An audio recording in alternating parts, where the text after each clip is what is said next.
Whisper. Whisper. Hello, c'est Alice et vous écoutez Whisper, le podcast qui murmure à l'oreille de la génération Z. Whisper vous emmène à la découverte du monde du travail. On y parle de la réalité du terrain, de RSE ou encore d'innovation secteur. Ce sont des échecs qui ont fait grand bruit. La voiture Uber sans conducteur qui a tué une piétonne en 2018, ou encore le robot de taille de Microsoft devenu nazi en seulement 24 heures. Deux exemples d'intelligence artificielle qui ont mal tourné. Pourquoi est-ce que ça nous émeut tellement quand ça arrive ? Doit-on parler d'une défiance envers l'intelligence artificielle aujourd'hui ? Depuis quelque temps, un nouveau sujet s'est imposé chez les spécialistes de l'IA, celui de l'IA de confiance. Qu'entend-on par là ? Quels critères doivent guider la conception des modèles d'IA que nous utilisons au quotidien ? Peut-on faire confiance à l'intelligence artificielle ? Chez Soprasteria Next, cabinet de conseil européen en transformation digitale, on planche sérieusement sur ces questions. Pour comprendre à quoi correspond l'IA de confiance, j'ai d'abord rendez-vous avec Amélie. Elle est data scientist chez Soprasteria Next depuis 1 an et demi. Elle participe à des projets variés autour de l'IA et notamment sur cette question de la confiance. Bonjour Amélie. Bonjour Alice, bonjour à tous. Pourquoi la confiance est devenue un enjeu central quand on parle d'intelligence artificielle aujourd'hui ? Est-ce que c'est parce qu'il y a eu trop d'erreurs, trop de défauts par le passé ? Tout d'abord, ce qu'il faut comprendre, c'est que les modèles d'IA, ils peuvent devenir très critiquables lorsqu'ils sont construits sur des données biaisées. Justement, tu parlais en introduction du robot de Microsoft qui est devenu nazi. Évidemment, ce robot, il n'était pas intrinsèquement nazi au départ. C'est parce que les internautes lui ont appris à le devenir en lui insérant des données qui étaient à caractère nazi qu'il l'est devenu. Ce qui fait le pont avec un deuxième argument, qui est que l'usage que l'on fait de l'IA, c'est finalement souvent le problème. Au-delà des données, c'est comme tout outil, c'est le cas par exemple aussi d'Internet, qui est un outil formidable, mais dont on peut faire un usage qui est très condamnable. Il faut avoir conscience que nous sommes tous naturellement biaisés. Et comme l'IA, elle permet d'accroître assez considérablement nos capacités de perception, eh bien, elle met en évidence toutes les contradictions de l'humain et même pire, elle les exacerbe. Ce qu'il faut retenir, c'est qu'un algorithme, il peut être très performant, mais finalement, il n'est utile que si quelqu'un accepte de l'utiliser. Et c'est pourquoi la confiance est très importante aujourd'hui, car on a des algorithmes d'intelligence artificielle qui atteignent de très bons niveaux de performance, mais ils ont de la peine à être acceptés, surtout dans des domaines que l'on qualifie de critiques. Et pour cela, on peut avancer, je pense, 3 raisons. Tout d'abord, l'explosion de l'IA, elle est très récente. Elle est en lien avec la puissance de calcul qu'on peut avoir. Et donc ça, c'est quelque chose qui est très récent. Et comme pour toutes les innovations, la confiance, ça s'acquiert aussi avec le temps. Évidemment, certains échecs retentissants sur l'IA qui ont fait la une des journaux sont aussi une des raisons. Même s'ils sont surtout imputables, comme je le disais, à de mauvais usages ou à de mauvaises données, cela a discrédité l'intelligence artificielle aux yeux de beaucoup de personnes. Ce que l'on peut dire aussi, c'est qu'aujourd'hui, l'intelligence artificielle, ça s'appuie de plus en plus sur le deep learning, justement grâce à l'augmentation de notre puissance de calcul. Et ça permet de produire des modèles qui sont très complexes, mais qui sont souvent de véritables boîtes noires. Évidemment, c'est très difficile de faire confiance à un système quand on ne sait pas comment il marche et quand on ne sait pas expliquer pourquoi il se trompe. Aujourd'hui, finalement, les progrès qu'on observe en intelligence artificielle, ils permettent d'envisager la création de systèmes ou de services qui sont à base d'IA qui sont assez autonomes, comme par exemple avec la voiture autonome. Ils sont automatiques, ils ont vocation à décider seuls, et une telle ambition, ça ne peut se satisfaire que si on a une confiance totale dans ces systèmes. Et justement, quelles sont les propriétés, les critères indispensables, d'après toi, pour pouvoir parler d'IA responsable ou de confiance ? Alors déjà, on peut déjà se poser la question, qu'est-ce que la confiance ? Dans la notion de confiance, on a 2 aspects. On a d'un côté la performance et de l'autre l'acceptation. La performance, c'est ce qui se mesure. Donc ça va être fait à l'aide d'indicateurs précis, ça va être défini avec des experts métiers. Ça correspond finalement à un taux de fiabilité qu'on aurait pour la tâche qui est demandée à l'IA. De ce point de vue-là, une bonne propriété de confiance, c'est une bonne mesure de performance. Cette performance, elle est calculée systématiquement quand on crée un modèle d'IA ? Absolument. C'est comme ça que le modèle d'IA va être validé. C'est grâce à une mesure qu'on aura définie à l'avance et qui permettra d'avoir finalement un chiffre pour mesurer cette performance. Alors évidemment, dans ce contexte, bonne performance, ça va dépendre du contexte d'utilisation. Un exemple tout bête, 1% d'erreur sur la recommandation d'un film sur Netflix, ça n'aura pas du tout les mêmes conséquences que 1% d'erreur sur l'atterrissage d'un avion. Donc évidemment, cette performance, elle est aussi associée à la marge d'erreur que l'on peut accepter en fonction du cas d'usage. Donc c'est ça l'acceptabilité? Donc ça, c'est l'aspect performance de la notion de confiance. D'accord. On a aussi le deuxième volet qui concerne, lui, l'acceptation. Et donc, l'acceptation, c'est la confiance, mais dans un sens plus humain, c'est-à-dire la décision d'une personne de se fier à l'intelligence artificielle. Et ça, ça peut passer par l'accompagnement des personnes à l'utilisation et aussi par la capacité que l'on a à expliquer comment une IA fonctionne, à la capacité que l'on a à se représenter son fonctionnement. Alors justement, j'aimerais qu'on s'arrête sur ce principe, le principe d'explicabilité.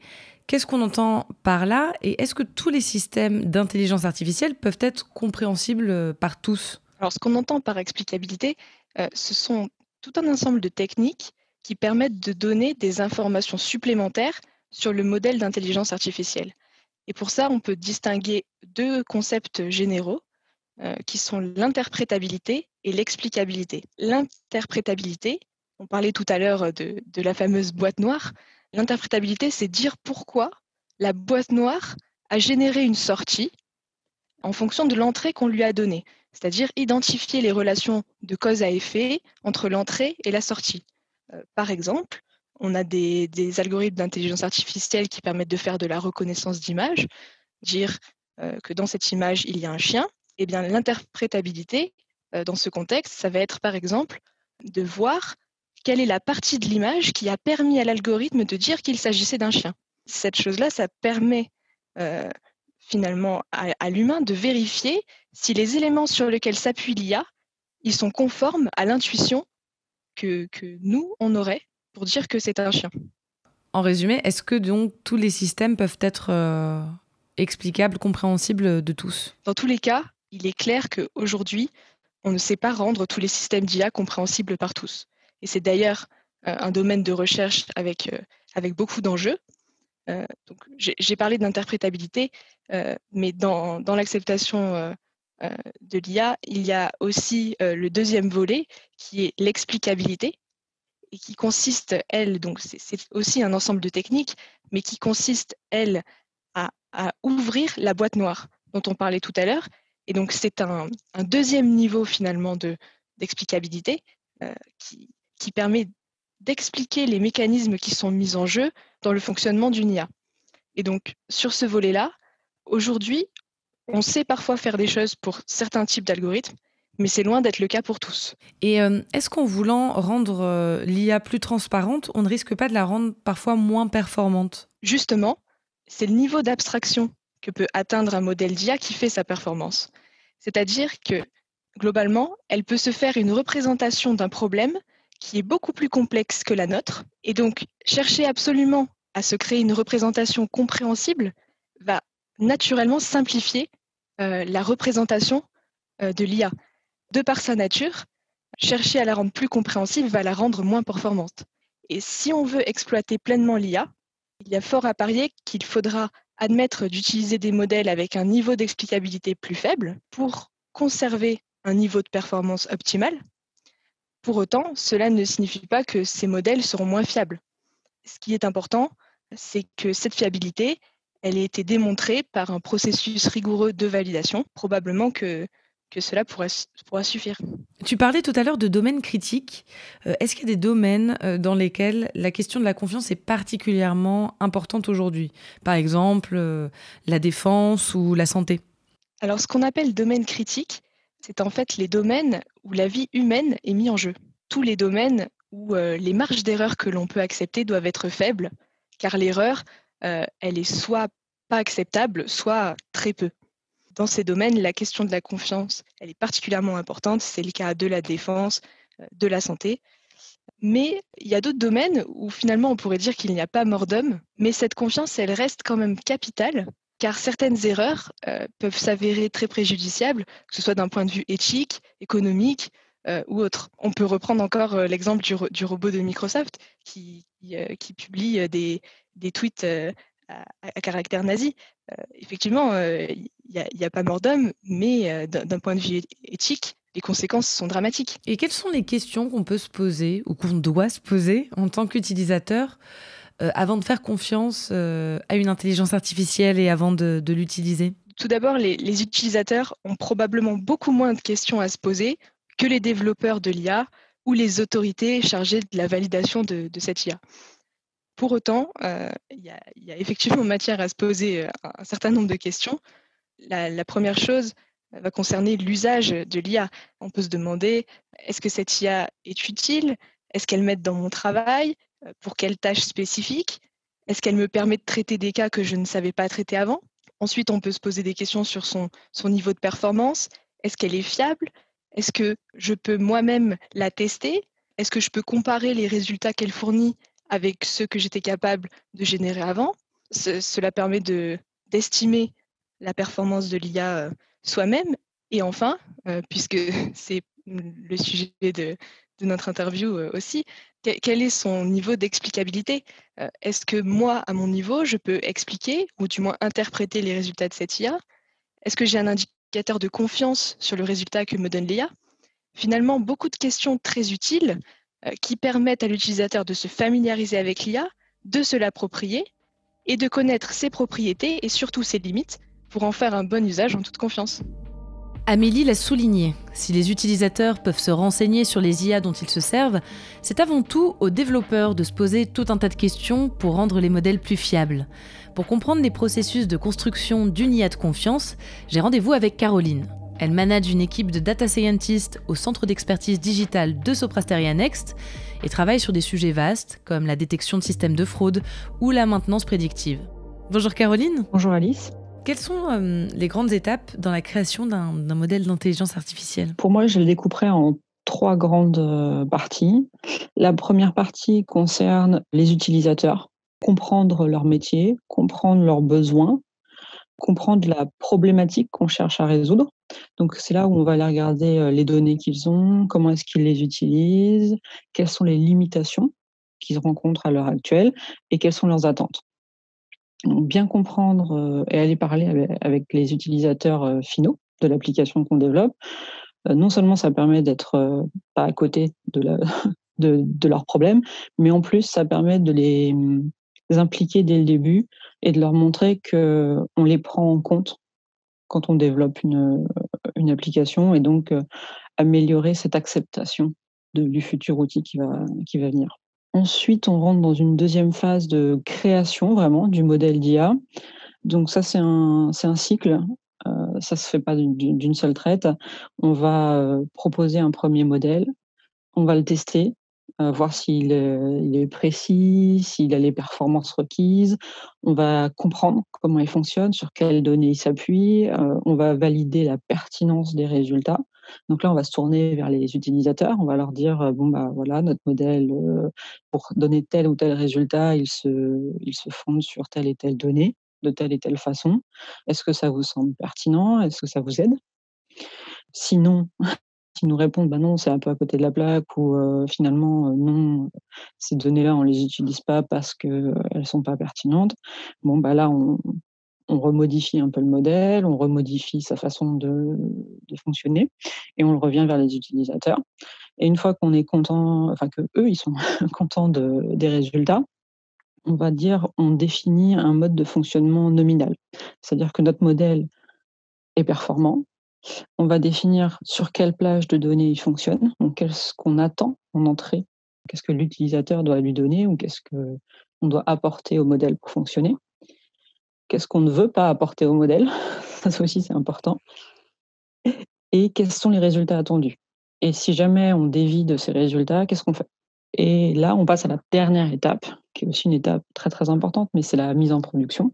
Donc c'est comment est-ce qu'on va industrialiser le modèle et l'amener jusqu'aux utilisateurs finaux, avec toute l'infrastructure Par exemple, si votre application, il y a 10 000 personnes qui doivent se connecter toutes les heures, c'est pas du tout la même infrastructure que s'il y a une personne tous les mois qui s'y connecte. Si votre application, elle contient des données personnelles, il va y avoir toute une cybersécurité autour avec des systèmes d'authentification très très forts. Ça aussi, c'est à prendre en compte au niveau de l'infrastructure. Et toute la surveillance. Maintenant, OK, on a défini une plage de fonctionnement, donc on va mettre des barrières pour que, les utilisateurs ne sortent pas de cette plage de fonctionnement. Tout simplement, si vous devez rentrer votre nom, on va s'assurer qu'il y a pas de chiffres et on va surveiller aussi, les résultats et surtout les performances, qu'elles ne dérivent pas au cours du temps. Donc pareil, on met tout en place, tout un système de surveillance, des résultats du modèle. Donc oui, justement, une fois que le système est utilisé et mis en activité, c'est pas du tout terminé. En fait, il y a un contrôle permanent des systèmes. Comment il s'effectue ce contrôle, peut-être ces mises à jour si besoin? Alors déjà, il y a une maintenance du modèle, c'est-à-dire que comme l'informatique évolue, les infrastructures évoluent, les utilisateurs évoluent, on met en place ce qu'on appelle une maintenance des systèmes. On va venir mettre à jour l'application pour correspondre aux nouvelles infrastructures, aux nouvelles normes ou lois si jamais il y en a, et aux retours utilisateurs qu'on aura pu avoir. Donc ça, c'est la maintenance assez classique qui n'est pas forcément spécifique à l'IA. Par contre, sur l'IA, ce qu'on va mettre en place, c'est la non-dérive des performances suite à ce qu'on va appeler des réentraînements. Par exemple, un moteur de recommandation de séries ou de films, il va apprendre au fur et à mesure que vous regardez des séries et des films ce que vous préférez. Et donc, il va vous proposer des séries et des nouveaux films dans ce que vous préférez. Il ne faut pas non plus qu'il vous enferme dans une bulle où vous ne regardez plus que ce type de série. On a besoin que le modèle de recommandation soit précis à l'utilisateur, mais pas trop. Donc, il doit y avoir des indicateurs de performance et on va suivre ces indicateurs de performance. On veut que vous cliquiez toujours tant de fois par jour sur ou tant de fois par semaine, je ne sais pas, et tant de fois par semaine. Et on va regarder, est-ce que c'est sur des choses qu'on vous a proposées ou est-ce que vous avez parcouru 50 pages pour trouver la série que vous vouliez. C'est les performances, et on veut que notre modèle soit performant. Bon, c'est pas très, très important sur un système de recommandation de films, mais sur d'autres systèmes peut-être un peu plus critiques, c'est très important qu'on garde et qu'on maintienne des performances élevées. Et c'est ça qui va déterminer la confiance qu'on va apporter à un modèle d'IA, d'après toi? Sécuriser et avoir confiance dans un modèle, c'est différent. Parce que je pense pour avoir confiance, il faut déjà comprendre un minimum. Or, il y a beaucoup d'utilisateurs à l'heure actuelle qui sont pas formés à l'IA. Alors, il y a eu quand même une grosse prise de conscience que l'IA n'était pas miraculeuse et qu'il y avait des gens derrière l'IA qui choisissaient les données, entraînaient les modèles et vous montraient des résultats. Mais on ne comprend pas, je pense encore que les gens ne comprennent pas ce qu'il y a derrière le mot IA. Mais je pense qu'aussi ce qui va aider à avoir confiance, c'est les normalisations ou les certifications. Ce sont des validations un peu étatiques, institutionnelles. Et donc, on a plus tendance à faire confiance quand il y a quelque chose qui vient de l'État derrière. Et ça, c'est pour l'instant, c'est quelque chose qui arrive souvent, qu'il y ait des normalisations, des certifications. Comment ça se passe pour qu'un système soit validé par, quelque sorte, le pouvoir politique? Alors, c'est très long. Donc, c'est en ce moment, c'est le sujet, j'allais dire, d'actualité de l'État. Donc, l'État a sorti un grand plan pour faire de la France un des précurseurs dans l'IA, pour que ce soit utilisé dans l'administration, pour que ce soit utilisé dans les systèmes critiques. En France, c'est une obligation légale. Les systèmes doivent être certifiés. L'administration ne peut pas prendre une décision sans qu'elle soit justifiable. Tout le débat à l'heure actuelle, c'est qu'est-ce que ça veut dire justifiable. Donc, on va créer une norme pour expliquer ce que ça veut dire justifiable. Est-ce que ça veut dire que le modèle doit être interprétable? Est-ce que ça veut dire que le modèle doit être explicable? Et ça n'a pas du tout les mêmes impacts. Un modèle interprétable, ça veut dire qu'on ne comprend pas ce qu'il y a dedans, mais on sait expliquer les résultats en fonction des entrées qu'on met. Explicable, c'est là où on va au plus profond et on comprend ce qui se passe à l'intérieur du modèle. C'est un degré supplémentaire, mais c'est très limitant. Parce que, par exemple, à l'heure actuelle, les très, très gros modèles d'IA, qui font la une des journaux, moi je pense à GPT-3 d'OpenAI, qui maintenant comprend des questions et l'intention derrière les questions. Il y a 175 milliards de paramètres. C'est impossible à l'heure actuelle de comprendre comment il il traite, une information. Mais en même temps, c'est le modèle le plus performant actuellement pour comprendre le langage humain. C'est pour ça, en fait, qu'en ce moment, il y a une certaine mobilisation de la communauté française, que ce soit dans la recherche, le développement, que ce soit des acteurs privés ou publics. C'est pour, déterminer ce qui est justifiable ou pas. C'est pour ça qu'on a besoin de cette collégialité, de ces échanges avec tous les acteurs? Bah oui, parce que ça va impacter tout le monde. L'État, parce qu'il en a besoin pour utiliser des modèles d'IA, les administrations, parce elles ont un devoir moral d'assurer les résultats qu'elles donnent à la population française, et tous les industriels, parce qu'ils ont des systèmes critiques. Donc, pour les utiliser en France, il faudra qu'ils soient certifiés. Et ils sont rendus responsables, hein. Quand ils font voler un avion, que ce soit Airbus, ou quand la voiture autonome marchera, ce sera Renault, par exemple. Ou s'ils utilisent un système d'IA, ils sont responsables des résultats du système d'IA. Donc sur ces systèmes critiques, c'est très très important. Même dans les autres systèmes, la normalisation, s'ils n'ont pas le droit d'utiliser les IA non explicables, ça va énormément entraver ou modifier, entraver, je ne sais pas, mais modifier certainement le déploiement de l'IA dans leur système. Et du coup, j'imagine qu'une grande partie, aussi du travail des professionnels de l'intelligence artificielle aujourd'hui, c'est de vulgariser aussi, tout leur savoir. Je pense notamment aux décideurs politiques qui sont peut-être pas des pros de ces technologies. Effectivement, il faut former à l'IA, il faut la vulgariser, mais au-delà, il faut former à son utilisation. Ce qu'on peut expliquer, c'est voilà tout ce qu'on a mis en place pour surveiller, et voilà comment l'utiliser. Si j'ai mis un indicateur de contrôle de la performance et qu'il me dit que mon résultat est bon à 90%, bah, peut-être que c'est pas si bon que ça. C'est former les gens aux indicateurs, ou peut-être modifier les indicateurs pour qu'ils soient compréhensibles par la plupart des gens. Donc il y a tout un travail d'appropriation des indicateurs de contrôle, de confiance. Qu'est-ce que ça veut dire un outil d'aide à la décision? Comment est-ce qu'on se l'approprie? Comment est-ce qu'on va regarder sur quoi est-ce que la décision est basée?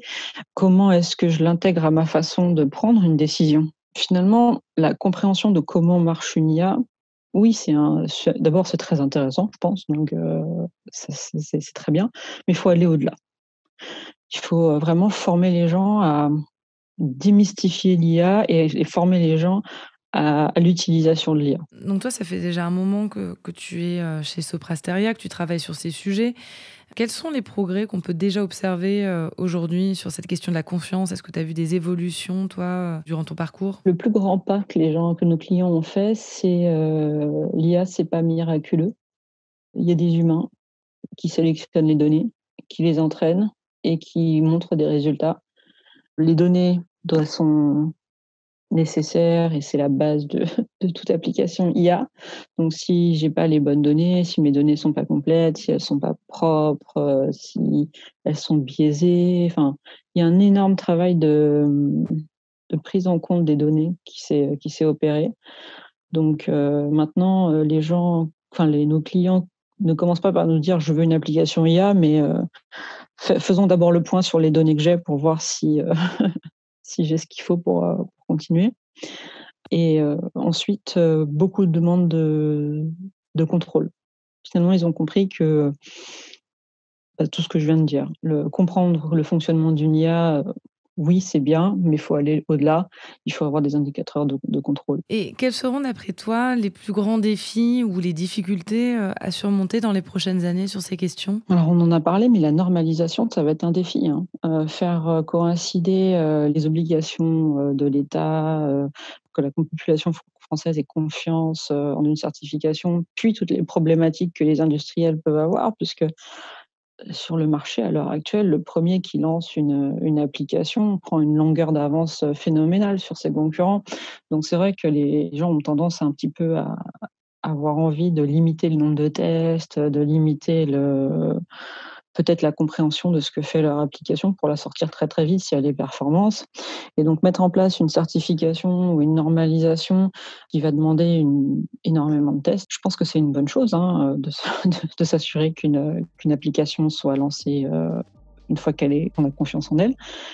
Mais c'est une réalité économique. S'ils mettent 6 mois de plus à sortir leur application par rapport à leurs concurrents mondiaux, là, ils seront en retard. Pour répondre à la question initiale, il est possible de faire confiance à l'intelligence artificielle, mais jamais aveuglément. L'IA est un outil puissant sans pour autant être infaillible. Elle est le reflet des hommes et des femmes qui la construisent. S'il existe un certain nombre d'outils et de procédures pour sécuriser, tester et maîtriser l'IA, les utilisateurs doivent aussi se responsabiliser. Avant d'utiliser une application, renseignons-nous sur ses résultats et son fonctionnement. C'est d'abord sous notre impulsion que les éditeurs rendront leur système plus fiable. L'IA de confiance est un véritable défi aujourd'hui, notamment en termes de collaboration entre différents acteurs, industriels, institutionnels et professionnels de l'IA. Elle est aujourd'hui au cœur des préoccupations de Soprasteria et devient un aspect incontournable du métier de data scientist. C'est la fin de cet épisode, j'espère qu'il vous a plu autant que j'ai aimé le réaliser. On se retrouve très bientôt, d'ici là, n'oubliez pas de whisper autour de vous.